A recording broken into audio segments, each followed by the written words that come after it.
Bonjour Cheikh Fita et bonjour à tous les téléspectateurs qui suivent cette émission. Si nous sommes là devant vous, c'est pour vous rappeler un programme qui nous est vraiment important.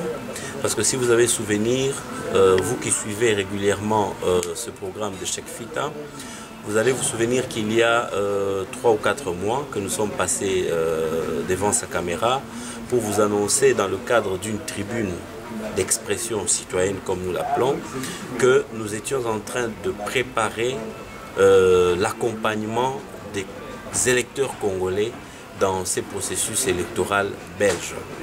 Donc c'est comme ça qu'aujourd'hui nous nous apprêtons, nous, ça veut dire la commission électorale de la tribune d'expression citoyenne, ainsi que le comité d'organisation de cette rencontre, à accueillir tous les Congolais de tous bords vivant ici en Belgique. Je citerai en passant Mons, Liège, Bruxelles, Namur, Anvers, Charleroi, Louvière et tant d'autres villes que je n'ai pas citées. Donc tous ces Congolais-là et les amis du Congo, nous vous attendons à venir très nombreux à Mons pour rencontrer quelques élus échantillons, l'échantillon de quelques élus et un échantillonnage de partis politiques belges qui vont répondre à toutes les préoccupations des Congolais. Voilà pourquoi ça se passera ce 6 à Mons, donc le 6 octobre, samedi, à partir de 16h, 16h30, la mise en place pour que nous puissions démarrer. Et au programme, il y a donc ces partis-là, certains candidats. Je me réserve d'éviter de leur faire de la publicité, mais sinon, il y a beaucoup de surprises et peut-être des gens que vous aimez et des gens que vous n'aimez pas, mais c'est là une occasion démocratique pour vous de leur poser des questions sur tout ce qui vous dérange. Il y aura au programme aussi une musique d'éveil patriotique avec le célèbre Boketu Premier qui viendra nous édifier. Il y aura aussi un repas et pourquoi pas un petit verre que chacun va prendre à sa charge.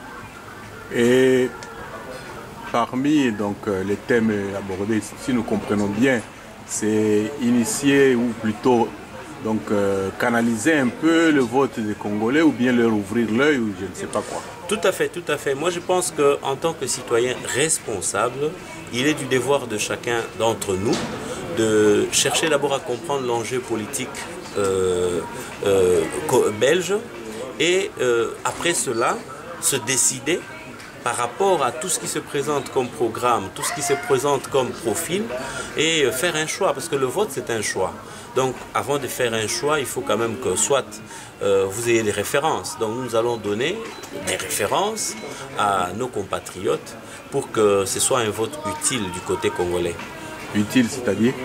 Utile, c'est-à-dire qu'il y a plusieurs années que les Congolais votent ici en Belgique, dénaturalisés, et, cette fois, et depuis aussi quelques temps, des non naturalisés, mais qui ont plus de 5 ans ici, ils ont le droit de voter.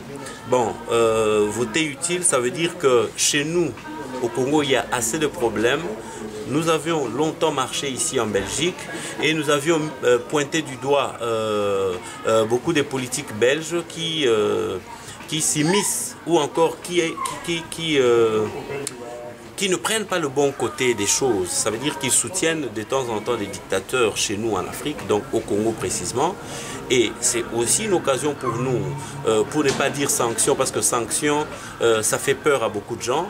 C'est une occasion pour nous de leur donner notre carton rouge et aussi une bonne occasion pour nous de remercier certaines personnes. Moi, je peux déjà les citer. Vous avez des gens comme Karel de Gucht, c'est quelqu'un qui, il y a très longtemps déjà, disait à tous les Congolais, à toute l'opinion internationale qu'au Congo, il n'a pas rencontré des responsables, des dirigeants responsables, soucieux de l'avenir ou du bien-être du peuple. Et à part cela, il y a des gens comme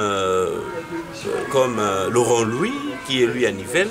C'est quelqu'un qui a montré qu'il est proche du Congolais et il soutient le Congolais dans tout ce qui lui arrive, toute la page noire qui est en train de traverser.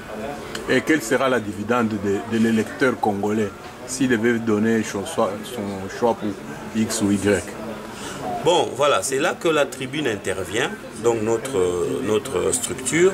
Nous intervenons, nous sommes comme un intermédiaire entre l'électeur congolais et ceux qui seront élus, avec lesquels au préalable nous avions pris contact pour présenter tout ce listing des desiderata et des attentes du peuple congolais. C'est vrai que c'est une élection communale. Hein, c'est une élection communale. Beaucoup d'élus demandent aux populations, surtout aux populations congolaises, de ne pas beaucoup faire allusion à tout ce qui se passe au Congo, mais de ne s'en tenir qu'à leur vie d'ici, donc leur quotidien ici dans leur commune. Mais moi je réponds tout de suite à ces gens-là que le quotidien du Congolais ici, là où il vit, c'est chaque jour aller dans une cabine pour appeler sa famille, chaque jour faire des Western Union, donc envoyer des codes, et chaque jour essayer de suivre l'information sur le net. Et tout ça, ça fait partie du quotidien des Congolais. Nous ne pouvons pas exclure cette grande activité quotidienne qui de fois prend même beaucoup plus de place que nos histoires de chauffage, d'électricité, des scolarités des enfants. Donc il faut reconnaître cette réalité-là et le Congolais a besoin d'être soutenu pour briser ces chaînes-là, ces chaînes qui le bloquent les mains au fait. Donc la dividende à attendre, comme je disais, c'est celle-là. Donc le Congolais va voter pour briser les chaînes.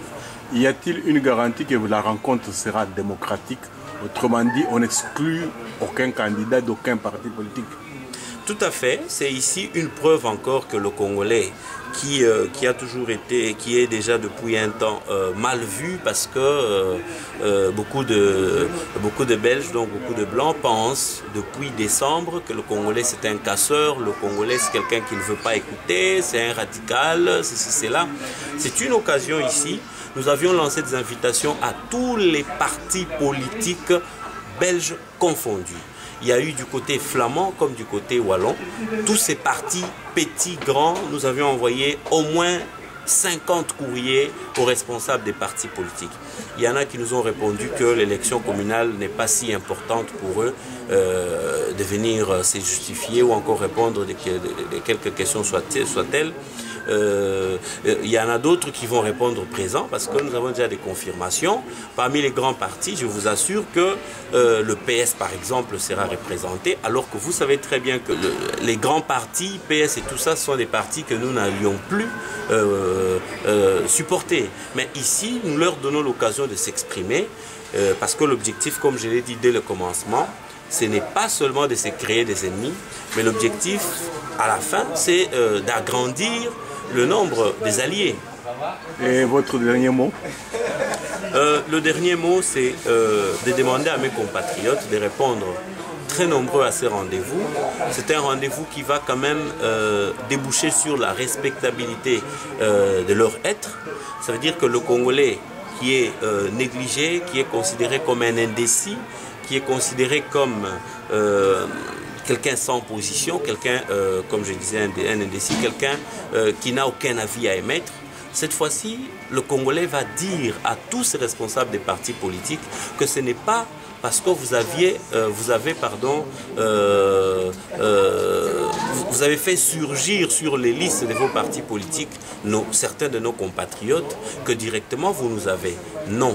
Ici, les choses vont changer désormais jusqu'à toutes les prochaines élections en Belgique comme partout où les Congolais sont dans la diaspora, où ils auront l'occasion de voter. Donc les choses désormais vont changer. Ça va se passer que vous venez négocier avec la communauté, vous répondez aux préoccupations de la communauté, vous nous soutenez ici et chez nous, soit c'est à partir de ce moment-là que les Congolais vont voter. Donc soyez nombreux parce que ça va nous retourner notre respect. C'est à Mons. Ceux qui vont venir en voiture et qui ont des GPS, ils peuvent mettre le code postal de 7022, 7022.